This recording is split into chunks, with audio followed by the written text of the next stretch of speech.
Mesdames et messieurs, bienvenue sur ce plateau de La Guinée qui bouge. La Guinée qui bouge, vous le savez, c'est cette émission qui a toujours le plaisir de vous envoyer à la découverte de ceux qui font de belles choses pour la Guinée. Pour cette émission spéciale que nous vous proposons, nous allons vous envoyer sur les installations de la compagnie des bauxites de Guinée. Qu'est-ce que la compagnie des bauxites de Guinée a de mieux à offrir à la Guinée et à ses concitoyens? C'est dans ce reportage signé Tomou Traoré. Et nous, on se retrouve dans quelques instants avec son directeur général Souleymane Traoré, avec qui nous aurons à parler de long en large de cette entreprise. Aujourd'hui, dans cette immersion exclusive et inédite, je vous amène sur les installations du leader mondial de la bauxite, la compagnie des bauxites de Guinée. Dans ce grand format, nous allons vous montrer que la CBG fait bien plus que de la bauxite. Elle est surtout une entreprise citoyenne et responsable avec un visage humain. Créée le 1er octobre 1963, la compagnie des bauxites de Guinée est aujourd'hui la plus ancienne des compagnies minières en terre guinéenne. Située à Sangaredi, au nord-ouest de la Guinée, la CBG est la seule entreprise minière locale avec 49% de part d'action de l'État et les 51 autres pourcents pour Alco Mining, faisant d'elle la plus guinéenne des industries minières. Depuis le début de ses opérations, en août 1973, elle a pu exporter sur le marché mondial plus de 500 millions de tonnes de bauxite.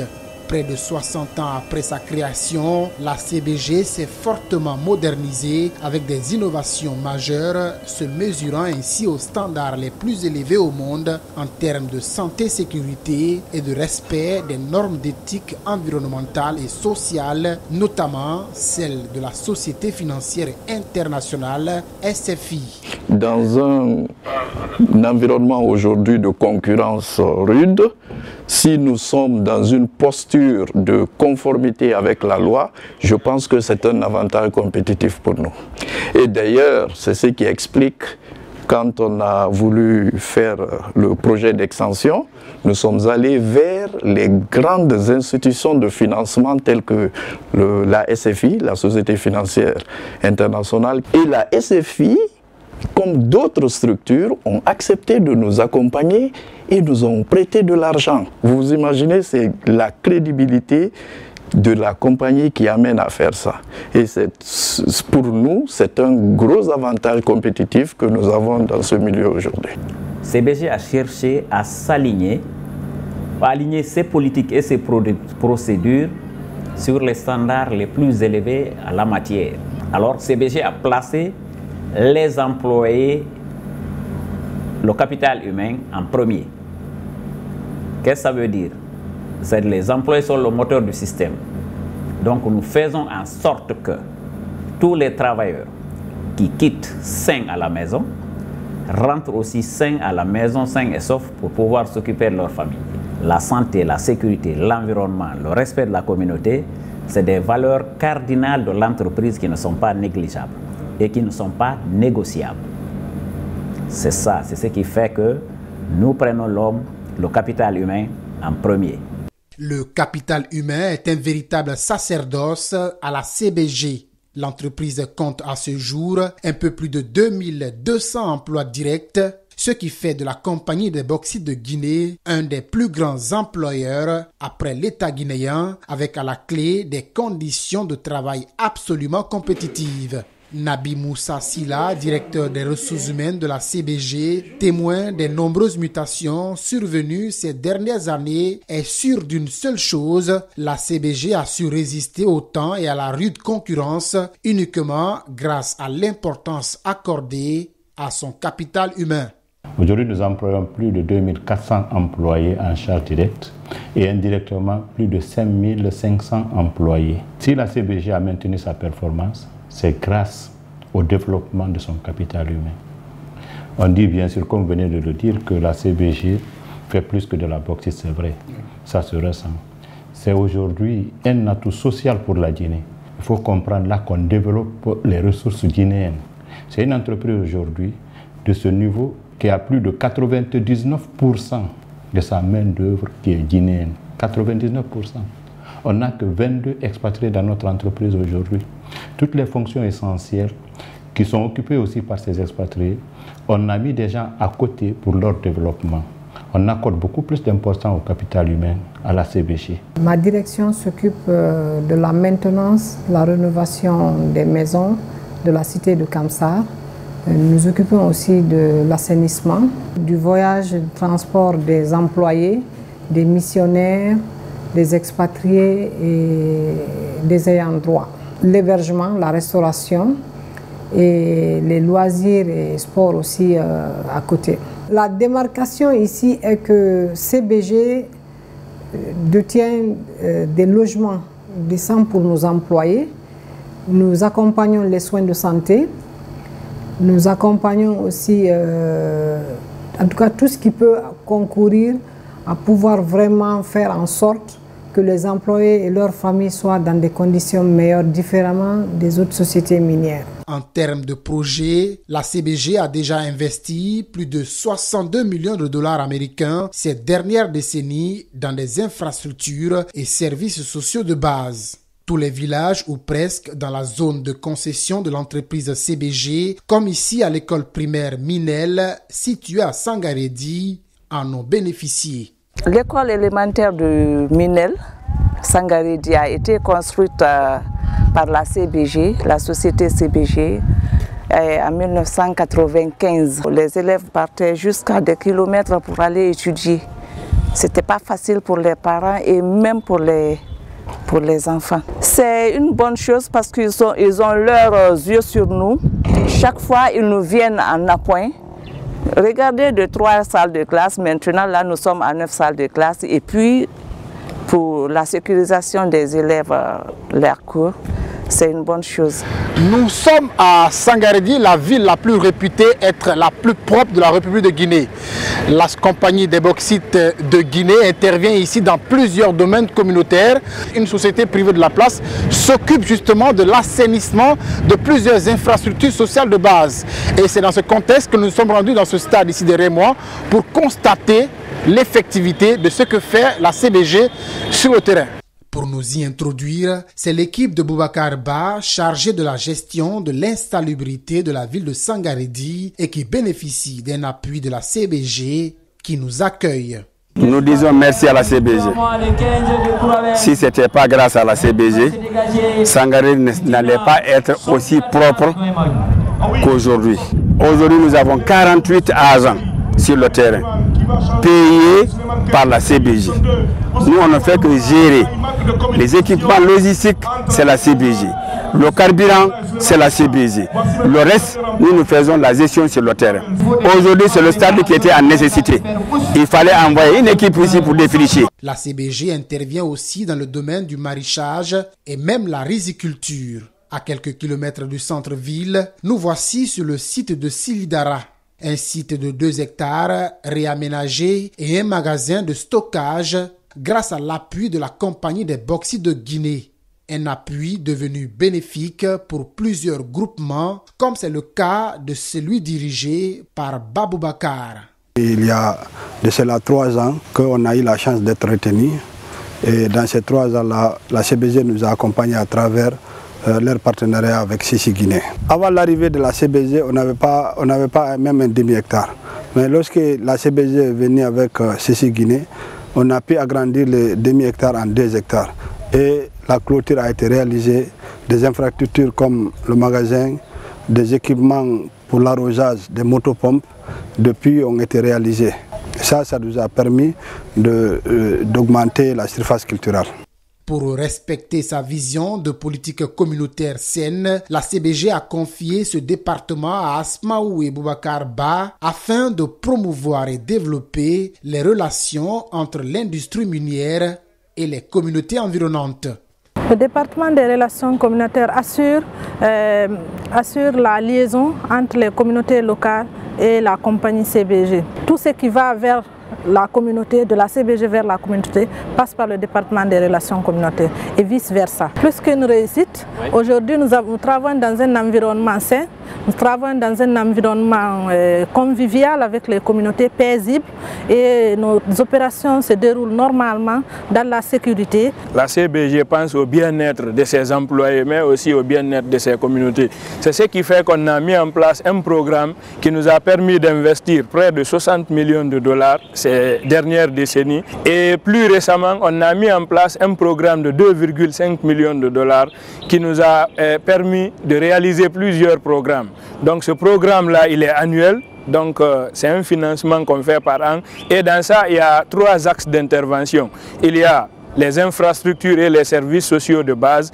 Il y a également les activités génératrices de revenus à travers le développement des AGR. Et à côté, il y a l'entrepreneuriat local. Et pour traduire sa position de leader mondial dans l'industrie de la bauxite, la compagnie des bauxites de Guinée travaille également à se donner un visage humain et écologique.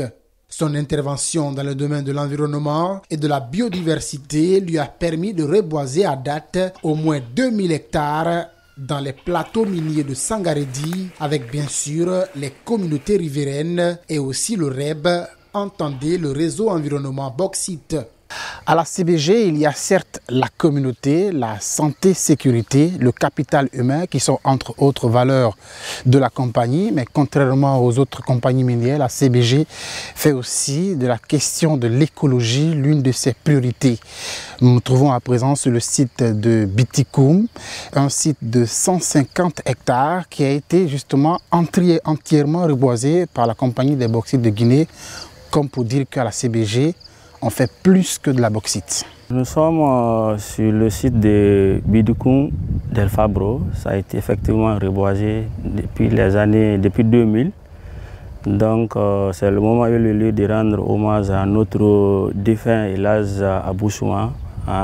C'est son œuvre qui est là comme ça. Ici, il y a plus de 5 blocs qui ont été reboisés en 2020. Donc la totalité, ça fait 150 hectares. Si on ne vous dit pas que ça a été reboisé, vous allez dire que c'est naturel. Et pourtant, ce n'est pas naturel, c'est l'une des œuvres de la CBG en matière de reboisement. Du début jusqu'à la fin, les communautés riveraines sont impliquées, de la pépinière jusqu'à la plantation. Parce que la CBG a 3 grands sites de pépinières de production et ces pépinières, la production est assurée par les communautés. Ils sont formés, ils sont certifiés, attestés.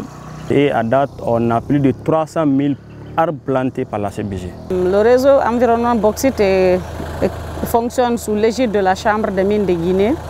Il faut noter aussi son caractère collaboratif. Depuis sa création, nous sommes en partenariat avec des institutions nationales et internationales.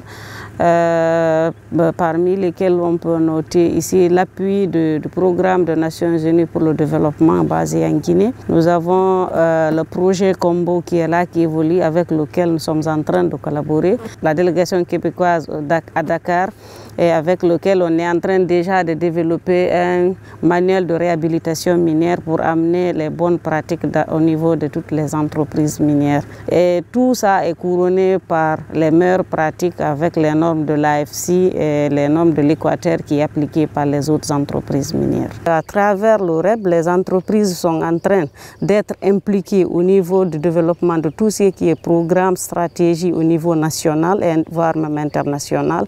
Donc moi, je peux vous dire que c'est des paris que nous sommes en train de gagner maintenant. Le pari d'une entreprise minière avec un visage humain et un impact fort sur l'économie du pays, oui, puisqu'à date, la CBG en termes de chiffres concrets, c'est plus de 5,2 milliards de dollars américains d'apport aux revenus de l'État depuis sa création, 16 millions de tonnes de bauxite de qualité supérieure exportées chaque année, 2400 employés directs avec au moins 700 entreprises en sous-traitance. Quant au marché attribué à des entreprises guinéennes, la CBG met encore la barre un peu plus haute avec une bagatelle d'environ 114 millions de dollars américains. Pour les années à venir, la compagnie des bauxites de Guinée nourrit d'autres ambitions. Elle envisage dans ses perspectives relancer les projets de construction de raffineries d'alumine. Un véritable défi auquel il faudra mieux se préparer et réunir toutes les conditions nécessaires pour y arriver. Et voilà, mesdames et messieurs, encore une fois, bienvenue sur ce plateau de la Guinée qui bouge. Vous l'avez vu en immersion exclusive et inédite dans ce reportage de Tomo Traoré. L'entreprise, la compagnie des bauxites de Guinée a de mieux à offrir. Et on l'a vu, c'est une compagnie qui a un visage humain. Comment cela se passe sur le terrain? On en parle avec M. Souleymane Traoré. Vous êtes le directeur général de la compagnie des bauxites de Guinée. Encore une fois, merci d'avoir accepté notre invitation. Je vous en prie. Souleymane Traoré, vous êtes le directeur de la CBG. Nos téléspectateurs vous ont certainement vu sur les images, mais aussi dans les installations de la compagnie des bauxites de Guinée. Mais on a envie de savoir un peu plus. Tout d'abord, je vous remercie, vous et vos équipes, de m'avoir invité dans cette émission. Pour parler de moi, en général, c'est un peu difficile pour moi. Je n'ai pas l'habitude de parler de moi. On l'imagine. Mais bon, je vais essayer. Effectivement, comme vous le dites, je suis Souleymane Traoré. Je suis directeur général de la compagnie des bauxites de Guinée depuis janvier 2017. Avant de rejoindre la compagnie des bauxites de Guinée, donc la CBG, j'ai fait la plupart de ma carrière dans l'industrie pétrolière. Donc, à ma sortie, à la fin de mes études, j'ai commencé ma carrière comme auditeur chez Ernst & Young en Guinée. Après, j'ai travaillé 4 ans chez ExxonMobil et 10 ans chez Total. Chez ExxonMobil, j'étais directeur financier de la filiale en Guinée, donc Mobil Oil Guinée. Et puis après, j'ai été également, pendant cette même période, directeur délégué, directeur pays pour ExxonMobil. Après 3 ans dans ces fonctions-là, j'ai rejoint la direction audit groupe Afrique et Moyen-Orient de ExxonMobil où j'ai travaillé pendant 1 an. Ensuite, la filiale a été rachetée par Total Guinée, donc je suis revenu pour m'occuper de la fusion.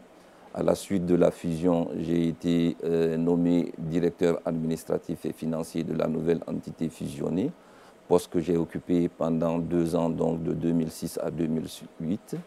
Ensuite, j'ai eu une affectation au siège du groupe Total à Paris, où j'ai occupé les fonctions d'auditeur senior au sein de la direction Audit Group au siège à la Défense à Paris. Et on sent que vous êtes quelqu'un qui est pétri de talent et d'expérience. Modestement, oui, je pense que j'ai une certaine expérience dans le domaine de l'audit, des finances et de la gestion.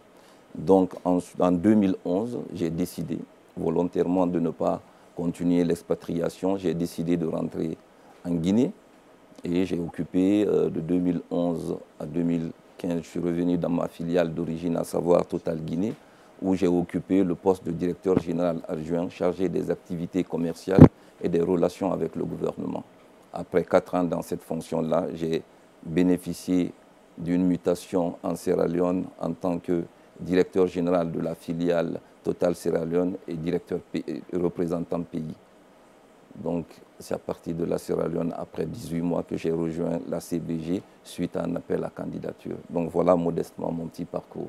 Un parcours qui est brillant, il faut l'avouer.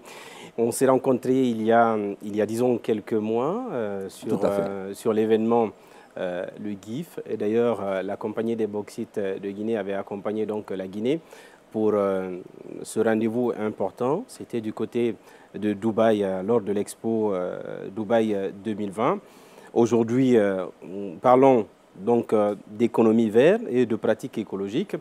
La question que j'aimerais vous poser, celle de savoir en quoi l'aluminium aujourd'hui est si stratégique pour la transition énergétique.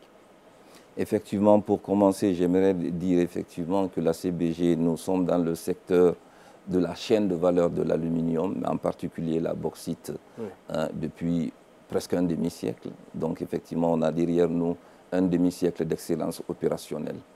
Mais avant de vous répondre à votre question, vous allez me permettre, pour vos téléspectateurs, l'aluminium, la bauxite est le minerai de base qui sert à la fabrication de l'alumine. Mais la chaîne de valeur est composée de la bauxite, l'alumine et l'aluminium. Il faut 4 tonnes de bauxite pour faire 2 tonnes de l'alumine, et 2 tonnes d'alumine, on obtient 1 tonne d'aluminium.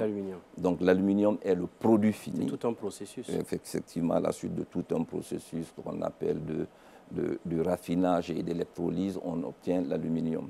Donc l'aluminium, aujourd'hui, est le second métal le plus utilisé dans le monde après le fer. Il est estimé que 35% des objets, des outils du quotidien, de notre quotidien, contiennent de l'aluminium. L'aluminium est un produit de première importance. Il est utilisé dans toutes les industries. Oui. J'étais en train de regarder quand je rencontrais la porte d'entrée. Oui. C'est important en aluminium. C'est beaucoup d'aluminium. Exactement. Nos installations sur ce plateau. L'aluminium est utilisé dans l'industrie de la construction, l'industrie aéronautique, oui.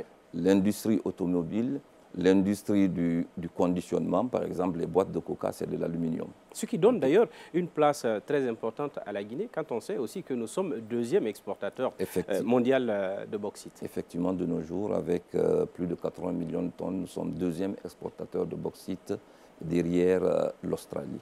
Donc, pour revenir sur le pourquoi, comme vous le disiez, vous le demandiez, pourquoi l'aluminium est importante dans la transition énergétique. Oui. C'est lié aux qualités, aux caractéristiques de l'aluminium. La première chose, la plus importante, c'est que l'aluminium est un produit 100% recyclable. Et théoriquement, il est recyclable à l'infini. Oui. Donc, ça, les caractéristiques physiques de l'aluminium font que, c'est-à-dire les caractéristiques de légèreté, comme vous le savez, et en même temps de dureté et de facilité à travailler la malléabilité, et aussi les caractéristiques esthétiques font que l'aluminium est un produit très important pour la transition énergétique. Très bien. Je vais vous donner quelques exemples. Pour la transition énergétique, pour pouvoir se passer des énergies fossiles, on parle beaucoup de batteries, de panneaux solaires. Je vous dis que l'aluminium, exactement, l'aluminium est utilisé dans les batteries à lithium, utilisé dans les éoliennes, utilisé également dans les panneaux photovoltaïques. Donc ça, c'est quelques exemples concrets qui montrent l'importance de l'aluminium. Un autre exemple aussi, nous avons tous entendu parler du fameux Dreamliner, c'est-à-dire le Boeing 787, dont l'efficacité énergétique permet de contribuer à l'atténuation de l'impact des gaz à effet de serre. Ça, c'est grâce aux alliages de l'aluminium qu'on a pu alléger et pu obtenir cette efficacité en matière de consommation de carburant pour ce type d'avion. Donc voilà globalement quelques exemples qui situent l'importance de l'aluminium dans la transition énergétique. Vous dites cela et on vous suit très bien. On comprend combien de fois cette chaîne que vous avez eu à décrire, qui part de la bauxite à l'aluminium, l'alumine, puis l'aluminium, on comprend qu'il y a des impératifs dans le travail. Nous avons été sur vos installations et on a compris combien de fois ce travail, il est pénible. Mais l'autre effort que vous faites et qu'on aimerait que vous nous expliquiez aujourd'hui, c'est comment vous faites pour atténuer ce travail difficile de vos employés sur le terrain. Quel est le secret? Alors, on ne va pas livrer les secrets, mais alors quelle est la méthode de la CBG pour rendre ce travail-là moins pénible? Alors, vous étiez en train de dire tantôt qu'on est le 2e producteur mondial, effectivement. Oui. Aujourd'hui, le pays produit plus de 80 millions de tonnes, comme on le dit. Le plus important pour nous, vous avez utilisé aussi le terme d'exploitation. Oui. Nous, on parlera plutôt de mise en valeur. D'accord. Okay? Parce que pourquoi le terme mise en valeur est important? Oui. Aujourd'hui, il est estimé que la Guinée, notre pays, détient 1/4 des réserves mondiales de bauxite. Oui. Mais si cette bauxite-là n'est pas mise en valeur pour qu'elle profite à toutes les parties prenantes, ça reste juste de la latérite rouge qui n'a aucune importance. Et si je comprends bien, c'est-à-dire pour vous, il y aurait une différence entre l'exploitation et la mise en valeur. Certainement. Et la CBG s'inscrit dans l'optique de la mise en valeur. Exactement. Comment? Alors, pourquoi on dit que la CBG s'inscrit dans la mise en valeur? Allons-y à l'origine de la création de la CBG. Allez-y. La CBG a été créée pour favoriser le développement économique de la Guinée, et en particulier la zone de Boké. Oui. C'est pour ça, dès l'origine, l'État a 49% de la CBG. De part d'investissement. 65% des revenus de la CBG reviennent à l'État guinéen. Directement. Directement. Ouais. Donc, quand je parle de mise en valeur... Excusez-moi, n'est-ce pas la première fois et n'est-ce pas la seule entreprise dans laquelle la Guinée est autant investie? À date, c'est la seule entreprise où l'État guinéen a plus de 20%, en tout cas dans le secteur bauxitique. Très bien. Voilà. Donc, la mise en valeur, l'objectif de la mise en valeur, c'est faire en sorte, comme je le disais, que toutes les parties prenantes bénéficient de cette mise en valeur. L'État, les communautés. Je vous donne un exemple. Je parlais de l'État tantôt. Oui. 65% des revenus. Depuis le début de nos opérations en 1973, oui, la CBG a contribué directement aux revenus de l'État pour plus de 5,3 milliards de dollars. Très bien. Ça, c'est pour l'État. Oui. En plus, pour les communautés, parce que les communautés ne doivent pas rester à la marge. Je parle de mise en valeur, de partage de cette création de valeur, de richesse, de cette création de valeur. Oui. Pour les communautés, depuis les années 80, nous avons investi plus de 62 millions de dollars. Je ne sais pas, vous me disiez que vos équipes, vous avez fait le tour. Oui. J'espère que vous avez eu l'opportunité de rencontrer... On n'a pas pu faire tout le tour, voilà, mais on a vu au moins l'essentiel. Au moins, j'espère que vous avez eu l'opportunité de rencontrer certaines communautés. Oui. Il n'y a pas une communauté autour de nos opérations aujourd'hui. Dans les 10 CRD qui sont autour de nos opérations, vous n'allez pas voir des communautés où vous n'avez pas soit une école construite par la CBG, soit un centre de santé, soit les points d'eau, les forages, les routes pour désenclaver les villages. On a vu des femmes fumeuses de poissons également qui sont accompagnées par la CBG, des agriculteurs qui sont également accompagnés par la compagnie des bauxites de Guinée. Il y a l'électricité, je me fais votre avocat, mais permettez-moi de le dire, puisque j'ai été sur le terrain et j'ai vu ce que je suis en train de dire. En termes d'électricité, aujourd'hui à Kamsar, la CBG est le premier pourvoyeur d'énergie. Tout à fait, ça c'est un exemple parmi tant d'autres. Donc, pour revenir à ça, ce qui est important, comme je dis, c'est cette mise en valeur et cette création de richesse. Mais ce qui est plus important que ça, c'est la façon de faire cette création, cette mise en valeur. Parce que, comme vous le savez, l'activité minière, c'est quand même une perturbation de la nature. Absolument. Donc, il est important de mettre en œuvre des standards, des normes, des procédures, des approches, des façons de faire, de telle sorte que les opérations aient le moins d'impact possible sur les communautés. Ça, je viens de donner quelques exemples, surtout sur l'environnement et la biodiversité. Par exemple, nous, aujourd'hui, plus de 90% des surfaces qui ont été minées par la CBG à date ont été réhabilitées. Et la plupart du temps, cette réhabilitation est faite en parfaite harmonie avec les communautés qui entretiennent des pépinières, et c'est les pépinières-là qui servent à replanter et reboiser les surfaces qu'on a mises en valeur, ou bien ce que vous appelez exploiter. Oui. On parlait du capital humain, et encore une fois, selon nos constats sur le terrain, voilà un autre élément que vous mettez beaucoup en avant. Le capital humain, à la fois on parle de vos travailleurs, et là vous avez parlé à l'occurrence des communautés qui sont autour de la CBG. Qu'est-ce qui fait la particularité? Et ça, je dis cela parce que nous avons vu également les travaux d'extension que la CBG a eu à entreprendre, des travaux de modernisation et d'innovation dans le cadre de l'exploitation, on va dire, de la mise en valeur, comme vous l'avez dit. À ce niveau, qu'est-ce qu'elle a été votre approche? Vous avez parlé du capital humain, mais pourquoi? Pourquoi vous vous préoccupez du capital humain et pourquoi pas les autres? Alors, nous avons la conviction que la différence se fait sur le capital humain. Je vais vous expliquer pourquoi. Allez-y. Pendant longtemps, nous étions tout seuls, comme vous le savez, dans la zone de Bokeh. Oui. Il y a d'autres entreprises qui se sont installées. Après, on en parlera, oui, absolument, on en parlera tout à l'heure, au fil de l'émission. Oui. Donc, dans la zone de Bokeh, nous produisions la même qualité de bauxite, la même matière, presque la même qualité, les mêmes teneurs, premièrement. Donc, la différence se fera sur la qualité des ressources humaines, parce que c'est les ressources humaines qui vont mettre en œuvre la vision de la compagnie et les stratégies de la compagnie. Excusez-moi, est-ce que vous êtes en train de nous dire qu'il y a des travailleurs qui préfèrent travailler, excusez-moi de la répétition, des employés qui préfèrent travailler avec la CBG plus que d'autres entreprises? Ah oui, mais certainement. Expliquez-nous.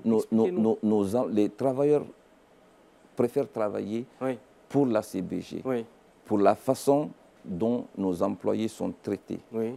Aujourd'hui, nous employons directement 2300 employés à la CBG. Oui. Les 2300 employés sont logés et le peu qui ne sont, la majorité est logée et le peu qui n'est pas logé bénéficie d'une indemnité de logement. Ça, c'est très important. Ils bénéficient d'une couverture médicale à 100% tous nos employés. Je vais vous raconter une petite anecdote, monsieur Silla.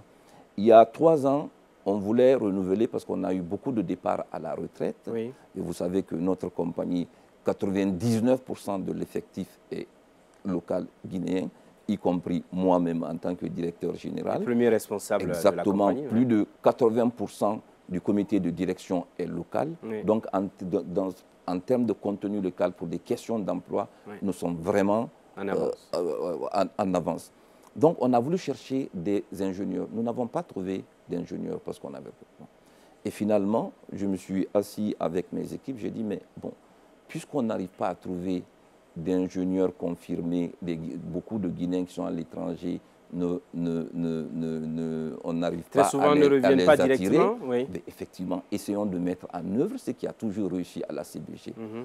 Je leur ai dit, vous vous rapprochez de l'Institut des mines et les écoles d'ingénieurs de l'université Gamal Abdel Nasser, vous allez demander à ce qu'on vous donne les 5 lauréats par discipline. Je veux parler ici de la faculté de génie civil, de la faculté électromécanique, électrotechnique, la faculté de mécanique. Dont vous en avez besoin. On a besoin.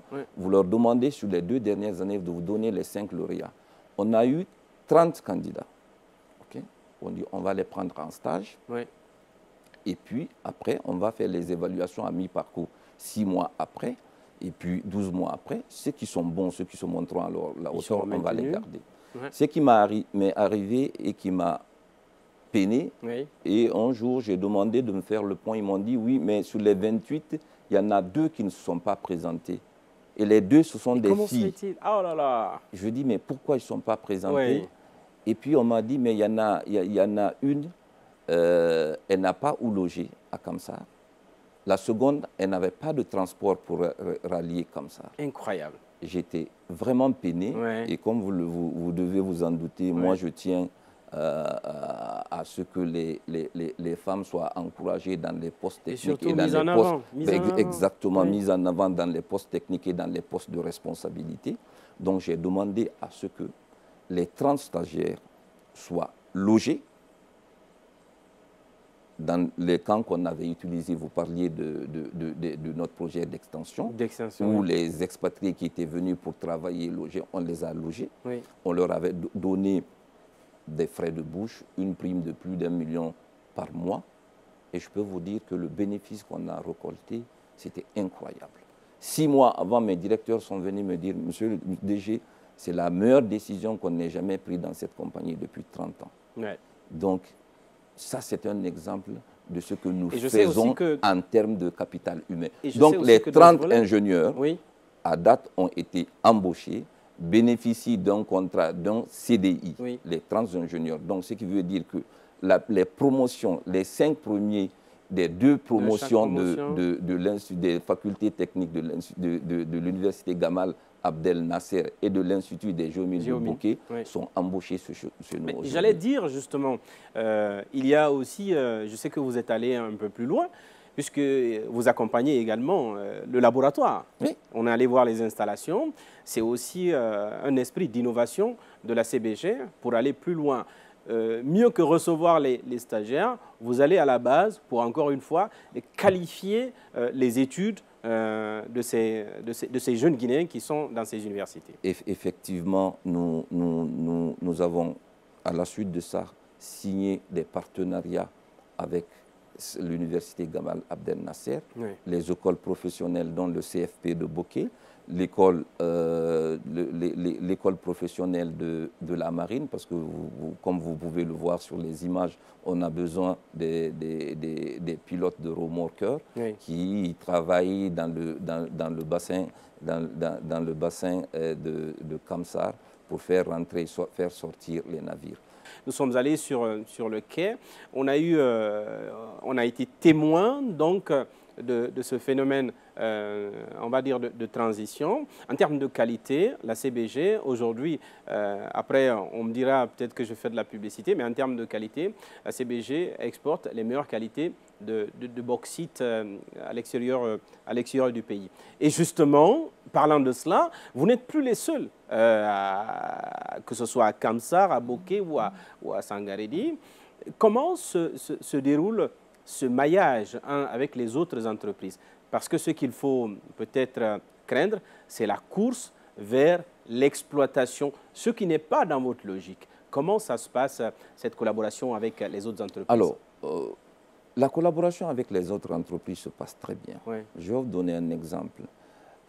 D'ailleurs, grâce à la présence de CBG, ça a favorisé l'arrivée et la montée rapide pour aller à la production de certaines entreprises minières, pour ne pas nommer GAC ou Kobad. Oui. Vous savez qu'actuellement, et ça c'est à l'origine, c'était prévu comme ça dans la convention de CBG, à savoir que les infrastructures logistiques, notamment l'infrastructure ferroviaire, qui est la propriété de l'État, in fine, devait servir à un usage devait faire... Que chacun pouvait l'utiliser une fois à l'exploitation. Était à usage multiple et multi-utilisateur. Qu'est-ce que cela veut dire? Vous y aviez pensé? Que d'autres sociétés pouvaient, dans certaines conditions, utiliser le chemin de fer et que le chemin de fer pouvait servir à d'autres activités que la mine. C'était comme ça à l'origine. Voilà, par exemple. Mais ça veut dire que la CBG a pensé à ça bien avant, disons, tout le monde, parce qu'aujourd'hui, je sais que, excusez-moi, je termine sur ça, je sais que le débat dans certaines structures minières, c'était l'exclusivité de la voie ferrée pour ces entreprises.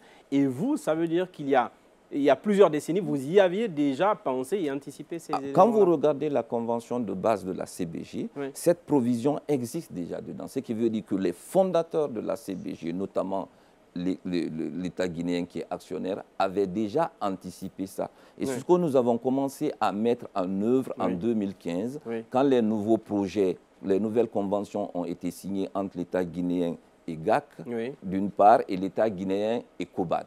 Donc, nous avons signé ce qu'on appelle l'accord multi-utilisateur entre la CBG, qui est l'opérateur historique, l'ANAIM, qui est le propriétaire des infrastructures ferroviaires, Kobad et GAC, pour augmenter la capacité de transport du chemin de fer pour la porter de 18 millions de tonnes à 51 millions de tonnes.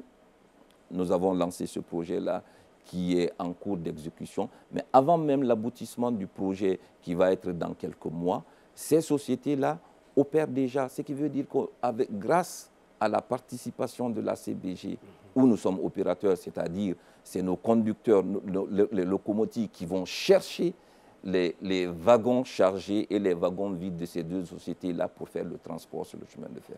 C'est pour dire que la CBG, nous sommes plutôt dans la dynamique et l'état d'esprit des pères fondateurs de la CBG, à savoir favoriser le développement économique de la Guinée et de la région de Bouquet. Nous ne les voyons pas en tant que concurrents. Oui. Ce qui est important pour nous, comme on le dit, c'est que nous travaillons ensemble à hisser les standards du secteur afin que l'impact des opérations minières soit minime sur l'environnement et les communautés. À présent, on va venir à cette déclaration du chef de l'État, du président de la transition, colonel Mamadi Doumbouya.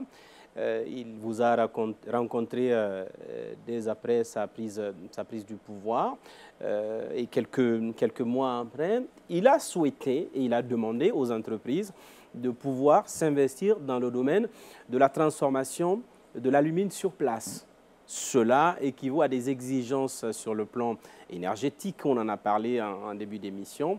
Est-ce que, selon vous, aujourd'hui, c'est une ambition qui est possible et réalisable? D'entrée de jeu, ce que je voulais dire, c'est que cette demande, cette ambition politique de Monsieur le Président de la Transition est légitime.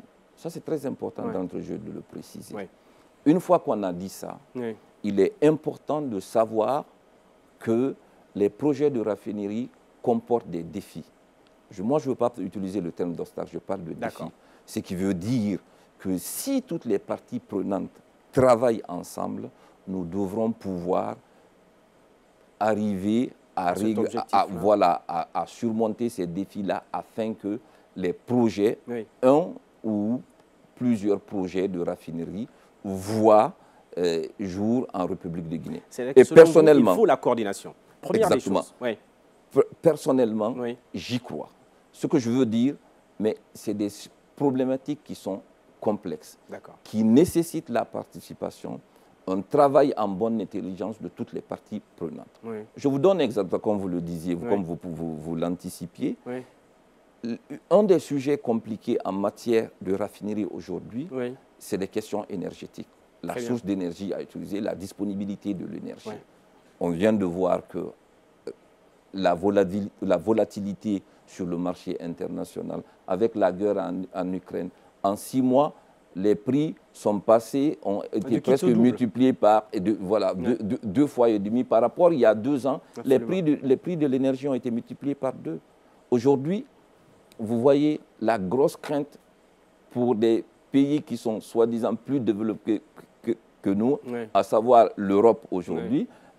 Ils se demandent est-ce qu'ils vont avoir suffisamment d'énergie pour pouvoir faire face à leurs besoins. Donc ça, c'est un exemple pour dire que c'est des problématiques complexes sur lesquelles c'est en travaillant ensemble qu'on va y arriver. Je pense que c'est ce qui est en cours actuellement. Est-ce qu'on peut dire qu'il y a dans le cas particulier de la CBG, effectivement, nous, en 2018, le conseil d'administration m'a mandaté de relancer les études pour ce projet de raffinerie. C'est ce que nous avons fait. Nous avons mis en place une équipe.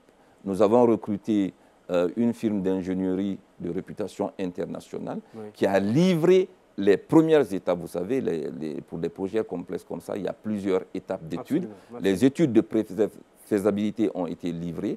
Nous avons présenté ce résultat à notre conseil d'administration. Notre conseil d'administration nous a mandaté de traiter des questionnements qui étaient sortis de ces études pour lesquelles on n'avait pas encore de réponse précise. C'est sur ça qu'on est en train de travailler. On va avancer. L'exclusivité des résultats? Non. Mais, comme je dis, c'est ce qui me rend confortable sur le fait que, confiance sur le fait que, dans le futur, on peut avoir des raffineries en Guinée. Alors, on va à présent terminer cet entretien par un élément non moins important, c'est l'aspect écologique. Est-ce qu'on peut aujourd'hui se faire une projection de l'investissement de la CBG dans le domaine de l'écologie, réhabilitation des terres, accompagnement des localités qui ont été impactées? Alors, pour l'impact écologique, ce que nous faisons, c'est, avant d'impacter, quelles sont les mesures que nous prenons avant de remettre? Vous savez, en matière de préservation de l'environnement, il y a des étapes. La première des choses à faire, c'est éviter de perturber. Quand vous n'avez pas le choix, vous faites en sorte que vous atténuez. Quand vous ne pouvez pas atténuer, en ce moment, vous rentrez dans une compensation. Ce que vous avez perturbé ici, réparation. Exactement, vous essayez, si vous ne pouvez pas le réparer ici, c'est ce qu'on appelle en anglais l'offset, vous essayez de le reproduire ailleurs pour que votre impact global soit, comme on dit, net positif. Donc, c'est ça déjà l'approche, ce que je dis, ce qui est important. Mais maintenant, une fois que c'est fait, il faut y remédier. C'est ce que nous avons fait. Je vous disais tantôt que depuis le début de nos productions, toutes les surfaces que nous avons minées, 90% de ces surfaces-là ont été réhabilitées aujourd'hui. Et notre objectif est de n'avoir qu'un an de gap, c'est-à-dire une fois qu'on a exploité une surface et qu'on a fini de l'exploiter, on ne revient plus là-dessus, qu'il n'y ait qu'un an avant que nous commencions à réhabiliter. Et c'est l'objectif là qu'on s'est donné. Très bien. Je termine cet entretien par une dernière question qui me tient à cœur. Et cela, c'est eu égard à votre slogan. C'est dit que la CBG, c'est une entreprise avec un visage humain. Est-ce qu'on peut dire que c'est un peu prétentieux? Est-ce que vous voulez dire que c'est prétentieux? Est-ce que c'est prétentieux? Non, comme je dis, la CBG, effectivement, c'est une entreprise qui est à visage humain. Oui. Je vous ai cité tout ce qu'on a fait pour les communautés, que nous continuons à faire. Je vous rappelle que depuis 2018, nous avons encore augmenté notre contribution. On est passé d'environ 600 000 $ par an à 2,5 millions de dollars. Oui. Et cette augmentation, on a décidé de réorienter notre stratégie d'accompagnement, de soutien aux communautés. Les infrastructures, on en a suffisamment fait. Ce que nous souhaitons maintenant, c'est travailler sur ce que nous appelons les activités génératrices de revenus. C'est-à-dire faire en sorte que aider les communautés en ciblant en particulier les jeunes et les femmes afin qu'ils puissent vivre de leur activité, les accompagner, afin qu'ils puissent vivre de leur activité, que ce soit par exemple l'agriculture, l'apiculture, le maraîchage. Donc voilà ce qu'on fait. Effectivement, on peut dire que le CBG... fait de vous une entreprise qui a un visage humain. Exactement. Voilà, M. Souleymane Traoré, c'est la fin de cet entretien au compte de l'émission La Guinée qui bouge. Peut-être un dernier mot pour nos téléspectateurs? Alors, un dernier mot pour les téléspectateurs. Donc, c'était un plaisir pour moi d'être sur ce plateau. J'espère que j'ai pu faire découvrir la CBG à nos concitoyens. Comme j'ai l'habitude de dire, la CBG, c'est un patrimoine national que nous tous, nous avons le devoir de protéger, de consolider et de faire évoluer. Je vous remercie. Voilà. Merci encore une fois, M. Souleymane Traoré. Je rappelle que vous êtes le directeur général de la compagnie des bauxites de Guinée. Ça a été un plaisir pour nous de vous accueillir. Plaisir partagé. D'ailleurs, vous l'avez dit, c'est une exclusivité que nous avons parce que vous ne vous prêtez pas très souvent aux questions des journalistes dans le pays. Donc, c'est une confiance que notre média, Joma Média, peut vraiment s'en féliciter. Mesdames et messieurs, c'est la fin de cette émission. Vous le savez, moi, je vous donne rendez-vous sur un autre plateau pour un autre numéro et pour une nouvelle découverte de ceux qui font bouger la Guinée. À très bientôt.